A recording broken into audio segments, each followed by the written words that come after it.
Welcome back to Politics Tonight. Continuing my discussion with Illinois' Congresswoman from the 8th Congressional District. Well, you asked, we listened. Tonight we're taking time to hear from you, our viewers. Our first question, Congresswoman, comes from Pat Kinane on our Facebook page. He says, 2 months ago, there's all the buzz about the sequestration.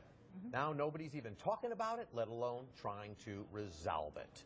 So, where does it stand? It is in effect. Sequestration is in effect. It needs to end. It's severely affecting our military. It's also affecting our schools, because what happens is those budgets that are discretionary are being cut, about 8.4% across the board.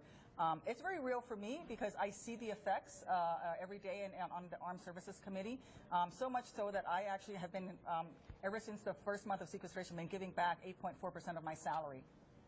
Wow, okay.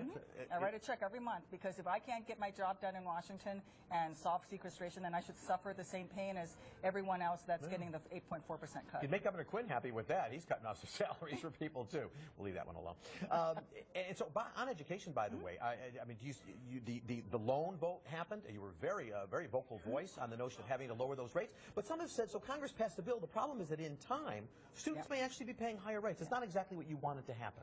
It's not exactly what I wanted to happen. It ties the student loan to market rates. It did drop it back down to 3.4%. For now, but it has the potential to increase, and we need to fix that.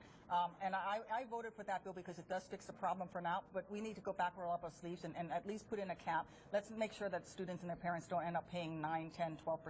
All right. I did have a question from Michael. It was about Edward Snowden, and because of your military background, I think he was concerned. You know, when the president was asked, is he a patriot, what people don't know about that quote was the president had just talked about when people question our system, they're patriots. And Chuck Todd of NBC followed up by saying, well, then is Edward Snowden a patriot? Of course, the president had no choice but to say no. The truth is, the president's hand was pushed on this issue, I think, on the whole NSA. What is your take on how it's being handled? And is Edward Snowden, as a military person, is he a patriot or a traitor? Well, he's not a patriot, and a patriot would be someone who speaks up if there's a problem, but have the courage of your convictions. Stay here and face it. I think about the civil rights movement, all of those civil rights leaders who went to jail, who were arrested, who stayed here and fought for that. I think about all the folks during the Vietnam era who actually protested the draft and allowed themselves to go to jail and fought here. So have the courage of your conviction. I mean, it's great to say these things, but if you run away and don't stand up for what you believe in, you're no patriot in my book. But he did open up, let me just take our viewer Michael's question a little bit further, but he did start this discussion. I mean, the president said, look, I was going to do this anyway, and I was thinking about it. Not too many people believe that.